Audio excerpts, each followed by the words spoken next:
오늘은 특별히 저희 스튜디오에 직접 사례자님을 모셔 인터뷰를 해보았습니다. 시국이 시국인 만큼 안전한 환경에서 촬영을 진행하였다는 점 알려드리며 바로 사연 읽어보겠습니다. 안녕하세요. 저는 올해 63세인 58년생 개띠입니다. 그 유명한 개띠로 태어나 베이비붐 세대를 살아온 사람이죠. 저는 평생을 가난하게 가진 거 없이 살았는데요. 저라고 이렇게 살고 싶어 산 건 아니었어요. 태어나길 부모 없이 형제 없이 태어나 혼자 살아가려니까 많이 힘들더라고요. 저는 보육원에서 13살까지 지내다가 거기서 형 동생 하며 지낸 5살 많은 형을 따라 보육원을 도망쳐 나왔어요. 그리고 거리에서 생활을 했죠. 처음부터 잘못 키운 단추는 나이가 먹으면 먹을수록 더욱더 엇나가게 되었고 점점 경쟁 속에서 멀어진 사람 같았어요. 어쩌면 저 같은 사람은 태어날 때부터 이미 패배한 DNA를 갖고 태어난지도 모르겠네요. 아무튼 저는 그 형을 따라 길거리에서 생활을 하며 구걸도 해보았고 신문도 돌려보았지만 이렇게 살 수는 없어 공장에서 일을 하게 되었어요. 다행히 숙식이 제공되는 곳이었고 이곳에서 열심히 일하고 착실하게 돈을 벌어서 인간다운 노릇을 하고 싶었죠. 제 기준 인간다운 노릇이 남들이 다 하는 결혼도 하고 아이를 낳아서 내 아이는 절대 나처럼 키우지 않겠다는 것이었죠. 근데 제 이런 작은 소망이 제일 믿었던 그 형 때문에 산산조각이 나버렸고 10년 동안 모은 제 돈을 전부 다 날리게 되었어요. 14살부터 24살이 될 때까지 모은 피 같은 돈이었죠. 그 형은 저와는 다르게 어디 얽매여 있는 건 자기 적성에 안 맞는다며 공장도 1년만 하곤 돈을 더 많이 버는 일을 할 거라고 나갔어요. 저한테도 본인이 그런 일을 찾게 된다면 제일 먼저 너를 데리고 올 거라고 공장에서 돈이나 많이 벌어놓으라고 했죠. 그리고 몇 년 뒤 그 형은 정말 본인 말대로 돈을 꽤 많이 버는 일을 갖게 되었어요. 일수놀이를 하였는데요. 뭐 얼핏 봤을 땐 꽤 폼나는 일을 하는 것 같았어요. 사람이 때깔도 좋아졌고 돈도 잘 쓰고 21살의 나이에 자동차도 끌고 다녔어요. 그 형은 저한테도 같이 본인이 하는 일을 하자고 했는데 저는 그냥 공장에서 일하는 게 나랑 제일 맞는 것 같다고 했어요. 3년을 넘게 일하면서 공장 생활에 적응이 많이 되기도 했고 돈을 모아서 좋은 여자를 만나 결혼을 빨리 하고 싶다고 했어요. 나는 그런 일을 할 만한 깜도 없다고 했죠. 그러니 그 형은 제 머리를 쓰다보며 알았다 짜샤. 나중에라도 형 도움 필요하면 언제라도 연락해라. 내가 너한테는 일자리 하나 마련해 줄 수 있으니까 라고 했죠. 저는 그런 형을 뒤로하고 한 달에 3만 원 정도 월급을 받으며 10년간 돈을 벌었고 24살에 결혼을 하고 싶은 여자를 만났습니다. 저와 처지가 비슷한 여자였는데 참 착한 여자였어요. 손 하나 잡는 것도 얼마나 부끄러워하던지 귀까지 새빨개진 그 모습이 사랑스럽기만 하였고 제가 지켜주고 싶은 여자였어요. 그리고 1년간의 연애 끝에 결혼을 하게 되었죠. 아무것도 없는 절 믿고 결혼을 승낙해준 이 여자에게 번듯하진 않지만 그래도 단칸방이라도 얻을 만한 집을 구했으면 좋겠다 생각을 했고 어떻게든 단기간에 돈을 좀 벌어보려고 그 형한테 연락을 했어요. 정말 오랜만에 연락을 했는데도 반갑게 저를 맞아주더라고요. 그 형은 제게 이번에 자기가 어디 회사에 크게 투자를 하려고 투자자들을 모으고 있는 중인데 잘 됐다며 너도 모아둔 돈으로 투자를 좀 하라고 하는 겁니다. 무조건 수익률 50%는 장담한다면서요. 워낙 믿었던 형이기에 제가 모아두었던 돈을 전부 다 맡겼고 전부 다 날리게 되었어요. 몇 개월 동안은 연락이 되다 어느 순간 연락이 안 되었고 그대로 잠수를 탔죠. 저는 그 충격이 말도 못했고 그토록 하고 싶었던 결혼 또한 물거품이 돼버렸어요. 무엇보다 결혼한 여자한테 너무나 미안해 얼굴을 볼 면목도 없었죠. 제 신수에 무슨 돈을 모으고 결혼을 하며 아이를 키우겠나 싶었죠. 저는 그 여자에게 전화를 해 일방적으로 이유도 말을 해주지 않고 헤어지자고 했습니다. 그 여자는 울면서 왜 그러냐는 말만 반복했는데 며칠 뒤 아는 지인에게 제 소식을 듣곤 저희 공장까지 찾아와 제 손을 부여잡으며 대준 씨, 돈이야 우리 다시 벌면 되는 거죠. 저는 돈보다 대준 씨라는 사람이 더 중요한 사람이에요. 아무리 가난하더라도 이렇게 사랑을 포기하면 안 되는 거 아니에요? 저는 곧 죽어도 대준 씨랑 결혼할 테니까 그리 아세요. 라고 쐐기를 박아버리더라고요. 저는 이 사람의 모습에 내가 어떻게든 당신 먹여 살리겠다며 결혼을 하자고 했고 정말 가난하게 시작을 하여 하나하나씩 삶이란 그림을 그려나갔습니다. 그리고 제가 그토록 하고 싶었던 아빠가 되는 일은 돈을 조금 모은 뒤에 아이를 갖자고 하였어요. 이 부분은 아내도 동의를 하였고요. 그동안에 저희 부부는 달콤한 신혼생활을 보냈고 드디어 4년 만에 아내가 임신을 하게 되었습니다. 제 나이 딱 30살이었죠. 아내 임신 7개월 때 병원에서 아기 성별을 알려주었는데 아들이라는 소식을 듣게 되었죠. 근데 3달 후면 태어날 저희 아들이 세상 구경을 빨리 하고 싶었는지 출산일인 9월 말보다 20일 정도 빨리 태어나게 되었어요. 아내가 진통이 온다고 해서 동네 산부인과로 갔고 병원에 도착하니 시간은 새벽 1시 50분쯤이었습니다. 그리고 초음파 검사를 하니 아기가 너무 많이 내려와 있다며 빠른 분만을 하기로 결정을 했어요. 그렇게 저는 아내를 수술실로 보냈고 그 밖에서 마음을 졸이며 기다리고 있는데 얼마나 지났을까요? 아기가 태어났다는 소식을 듣고 마냥 기뻐하며 산모는 괜찮냐고 물었어요. 그러니 괜찮다는 말만 하곤 바쁘게 다시 수술실로 들어가 버리더라고요. 그때까지 저는 아내의 얼굴을 볼 수 없었고 아기가 미숙아라는 말밖에 들을 수 없었어요.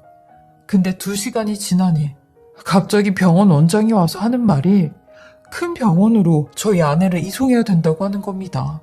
저는 그게 무슨 말이냐며 분명 아내는 괜찮았다고 하지 않았냐고 하니 출혈이 조금 생겨 조기에는 지혈을 했는데 3번째는 지혈이 안 돼 과다 출혈로 큰 병원으로 이송을 시켜야 된다고 하는 겁니다. 그 소리에 저는 그 원장의 옷자락을 잡고 그게 무슨 소리냐며 바닥에 주저앉고 말았어요. 그리고 수술실 밖으로 나오는 아내의 모습은 말로 표현할 수 없을 정도로 침대가 붉게 물들어져 있었어요. 그 상황에도 산부인과 원장은 대수롭지 않게 별일 없을 거라고 하는데 그때 그 원장의 멱살을 잡지 못한 게 천추의 한으로 남았어요. 왜냐하면 저희 아내가 큰 병원으로 이송이 되다 결국 하늘나라로 가게 되었거든요. 제 아내는 그렇게 안아보고 싶어 했던 아들을 한 번도 안아보지 못한 채 그대로 눈을 감게 되었어요. 장모님은 그 충격으로 쓰러지게 되셨고 장인어른은 제 탓을 하며 너 같은 사람 만나서 내 딸이 뼈 빠지게 고생만 하다가 그렇게 간 거라고 우리 딸 살려내라고 하시는데 저는 그런 장모님과 장인어른 앞에서 고개만 숙인 채 맘 놓고 소리내어 울지도 못했습니다. 제가 우는 것조차 염치 없고 죄인 같았거든요. 그렇게 저는 아내를 손 한 번 잡아주지 못한 채 떠나보냈고 제정신이 아닌 모습으로 장례를 치렀습니다. 사실 아내가 저 세상에 갔다는 현실도 충분히 힘들었는데 그것보다 더 막막했던 건 아내 없이 혼자서 아들을 키워야 한다는 거였어요. 그냥 깜깜하기만 했죠. 애 기저귀는 어떻게 갈아야 하며 분유는 어떻게 먹여야 하는지 그리고 애가 자지러지게 울 때면 어떤 식으로 달래야 하는지 아무것도 몰랐으니까요. 저는 아내의 3일장을 마치고 포대기에 쌓여진 아들을 안고 집으로 왔는데 집에 오자마자 아들을 꽉 껴안고 집이 떠나갈 듯이 엉엉거리며 울었습니다. 아내와 이 조그만 아들에게 미안했는데 아내에게는 지켜주지 못한 것과 아들을 잘 돌봐주지 못할 것 같은 마음에 미안했고 아들에게는 엄마를 잃게 한 것과 곧 있으면 이별을 해야 될 것 같다는 마음에 미안했어요. 왜냐면 아들을 보육원에 맡기려고 했거든요. 이런 형편에 애를 혼자서 키우는 건 염두가 안 났어요. 누가 애를 돌봐주는 것도 아니고 그렇다고 저 대신 누가 돈을 벌어다 주는 것도 아니니 이 선택이 최선의 선택이라 생각했어요. 처형은 이런 제 선택에 버선발로 절 찾아와 제부 왜 그래요? 하늘에서 우리 현숙이가 제부 모습 보면 얼마나 분통하겠어요? 지 목숨 다 바쳐가며 낳은 아이인데 어떻게 그런 소리를 해요? 그러니까 그냥 죽이 되든 밥이 되든 애는 보내지 마세요. 라고 하는데 저요, 생각해 보셔요. 나 혼자만 굶고 나 혼자만 힘들게 사면 될걸. 아무 잘못 없는 내 아들까지 굶기는 건 말도 안 되는 거 아니냐고요. 이 어린 것이 애비 잘못 만나서 고생하는 게 차라리 보육원이라도 가면 굶는 일은 없을 거잖아요. 저랑 같이 사는 것보단 나을 거 아니냐고요. 라며 바닥을 치며 나도 이런 애가 싫다고, 내 아들이랑 헤어지기 싫다고 울부짖었어요. 그러니 너무 고맙게도 저희 처양이 그럼 자기한테 애를 맡기고 형편이 나아지면 데리고 가라고 하더라고요. 처형네 형편도 저랑 별반 다르지 않았는데 저희 아들을 맡겨준다는 말에 저는 너무 염치 없지만 몇 년만 아들을 좀 맡아달라고 했어요. 그리고 매달 많은 돈은 아니지만 생활비는 꼭 챙겨서 드릴 거라고 했죠. 이렇게라도 애비 노릇을 하는 게 맞는 거였으니까요. 저는 아들에게 제가 아빠라는 걸 잊어버리지 않게 일이 없을 때는 아들을 찾아가 같이 놀아주곤 했어요. 이런 처형의 도움으로 아들 서기를 5년 동안 맡길 수 있었고, 아들이 유치원에 들어갈 무렵 저도 형편이 좀 나아져 드디어 제 아들과 함께 살 수 있었습니다. 근데 막상 아들을 집으로 데리고 오니 밤에는 자기 이모를 찾더라고요. 저는 5, 6년 동안 같이 하지 못했던 세월을 어떻게든 만회하려고 무던히도 애를 썼어요. 그리고 이런 제 노력에 아들도 곧잘 저를 따랐죠. 그렇게 아들이 10대가 되고 20대가 되어 대학에 졸업해 직장을 얻을 나이가 되었어요. 언제 이렇게 컸는지 벌써 27살이나 되었죠. 근데 아들은 직장보다 결혼을 더 먼저 하겠다며 며느리 될 아이를 데리고 왔는데 며느리 나이가 아들보다 3살이 많아 여자친구가 먼저 결혼을 하자고 했다네요. 전에 아들을 통해 사진을 몇 번 봤었는데 실제로 보는 건 처음이었죠. 실제로 보니 인상도 좋고 성격도 싹싹하고 부끄럽게 아버님 소리도 잘하더라고요. 그리고 밥을 먹으며 이러한저런 얘기를 했는데 예비 며느리가 먼저 본인 가정사 얘기를 하더라고요. 며느리는 자기 나이 20살 때 아버지가 돌아가셨다고 했어요. 저도 그런 예비 며느리의 말에 먼저 간 아내의 생각이 나 눈시울이 붉어졌죠. 저는 지갑을 꺼내 지갑 속에 들어있는 제 아내의 사진을 보여줬는데 자네는 아버지랑 함께한 20년이라도 있지만 우리 석이는 지 엄마 얼굴을 모르고 자랐어요. 그러니 둘이 이런 아픔을 잘 감싸주길 바란다고 했어요. 그러니 예비 며느리도 제게 본인 가족 사진을 한 장 보여주더라고요. 저는 웃으면서 그 가족 사진을 받아보았고 그 사진을 보자마자 손이 떨려 식탁에 손을 놓치고 말았어요. 예비 며느리의 아버지라고 하는 사람이 바로 제 돈을 가지고 잠수를 탄 그 형인 겁니다. 그 배신자의 얼굴을 어떻게 잊겠습니까? 저는 표정이 일그러진 채로 이 사람이 자네 아버지냐며 혹시 자네 아버지 이름이 박기섭이 맞냐고 했어요. 그러니 예비 며느리도 아주 당황을 하며 맞다고 하는데 저는 그 자리를 박차고 나와 이 결혼은 없던 걸로 하자고 했네요. 어떻게 만나도 이런 원수의 딸을 만나냐며 아들한테도 당장 나오라고 했어요. 아들은 저의 결혼 반대에 며칠 동안 밥도 안 먹고 방에서 나오지도 않고 곡소리만 내는데 저는 이런 아들의 모습에도 눈 하나 깜짝하지 않았습니다. 그런 사기꾼의 피를 가진 딸이 오죽하겠냐고 했죠. 아들이 집 밖에도 나가지 않으니 며느리 될 뻔한 애가 저희 집까지 찾아와 아버지는 돌아가신 지 이미 10년이나 됐는데 한 번만 눈 감아주시면 안 되겠냐며 저를 설득하는데 그 말에 험한 소리 듣기 전에 당장 나가라고 문전박대를 했네요. 그리고 몇 달이 지나 아들과 예비 며느리의 시위가 잠잠해졌고 아들도 저랑 말은 하진 않았지만 취직 준비를 다시 하는 것 같았어요. 근데 이렇게 믿었던 아들이 세상에 예비 며느리를 임신시켜 제 앞에 데리고 온 겁니다. 이래도 결혼 허락을 하지 않을 거냐면서요. 저는 아들의 배신에 혈압까지 올라 뒷목을 잡았고 하나밖에 없는 자식놈이 아버지 뒤통수를 치냐며 나가라고 너는 이제 내 자식도 아니라고 호통을 쳤어요. 그리고 며느리에게 비수가 담긴 말을 잔뜩 내뱉었죠.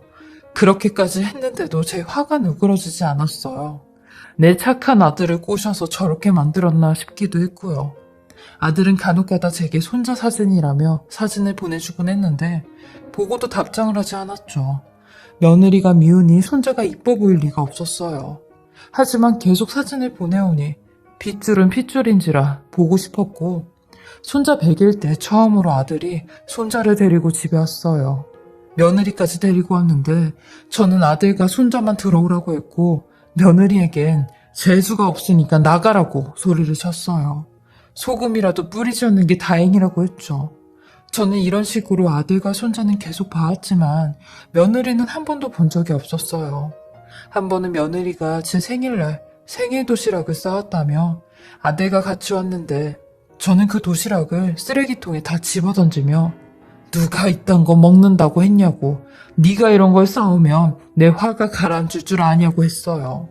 왼수의 딸이 여기다 뭔 짓을 했을지 누가 아냐고 했죠. 내가 네 아버지 생각만 하면 자다가도 잠이 깨는 사람이라고. 네 아버지 때문에 내가 얼마나 고통 속에 살았는지 아냐고 했어요. 너나 네 아버지는 죽어서도 그 죗값을 못 갚는다고 했죠.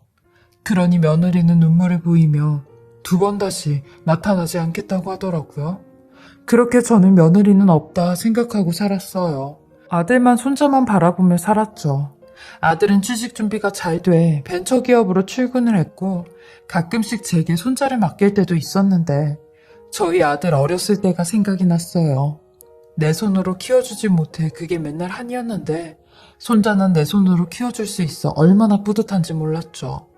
가끔 아들을 통해 며느리의 소식도 조금씩 듣긴 했는데 무슨 의류 사업을 시작했는데 돈이 꽤 잘 벌린다며 자기가 마누라 덕을 보고 있는 것 같다고 했죠. 그러면서 저한테 용돈 하시라고 봉투를 주고 가긴 했는데 그닥 달갑지도 않았습니다. 그러던 어느 날 밤 12시가 다 된 시간에 아들이 술에 잔뜩 취해 저희 집에 온 겁니다. 술도 못하는 아들이 저 정도로 술을 마신 건 분명히 무슨 문제가 생긴 거였고 그 모습에 가슴이 철렁 내려앉아 무슨 일이 있는 거냐고 했어요.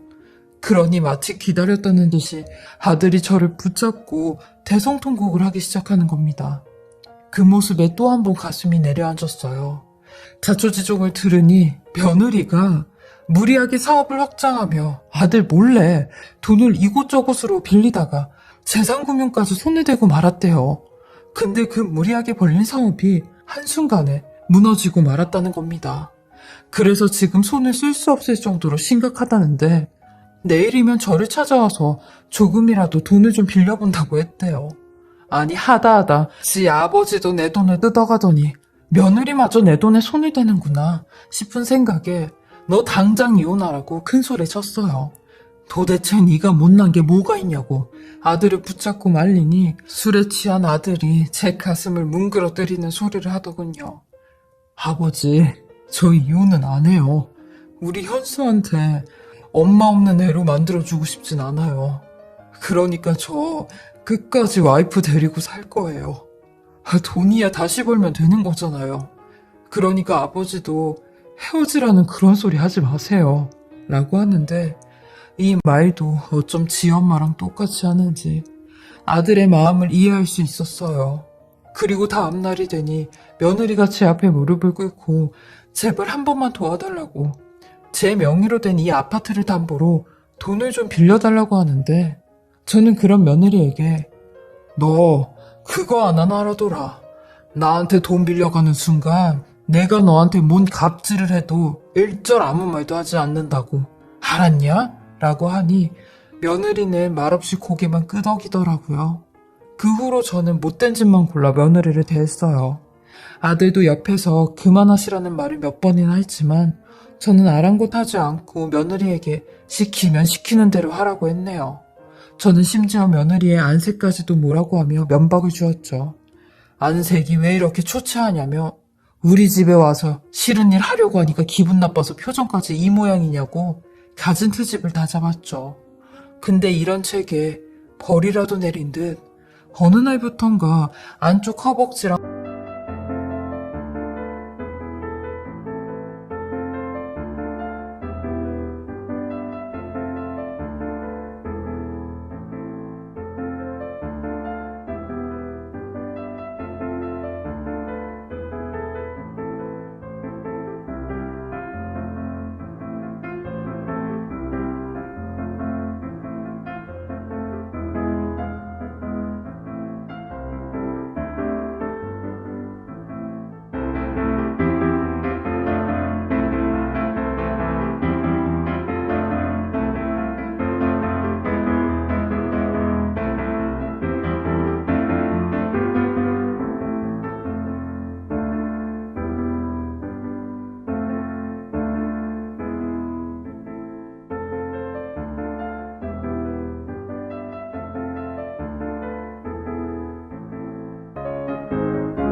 엉덩이, 허리 주변까지 심각한 통증이 오기 시작했고 병원에 찾아가 검사를 받으니 전립선 암이라는 진단을 받게 되었어요. 평상시도 별다른 이상이 없어 아무런 생각이 없었는데 암이라는 진단을 받게 된 거죠.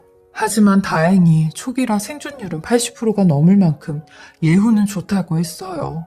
이 소식에 아들과 며느리가 저를 찾아왔고 저는 며느리에게 네가 내 수발 좀 들으라고 했어요. 그러니 약간 망설이는 듯한 표정을 하며 발까지 머뭇거리는 겁니다. 저는 그런 며느리에게 아주 짜증 섞인 말투로 왜? 내가 병자니까 이제 만만하냐? 너 내가 뭔 갑질을 해도 가만히 있는다고 하지 않았냐? 내일부터 당장 우리 집으로 출근해서 삼시세끼 밥 차리고 집안일하고 전립선 암에 좋은 것들 다 찾아서 내 앞에 갖다 놔 하며 호통을 쳤어요.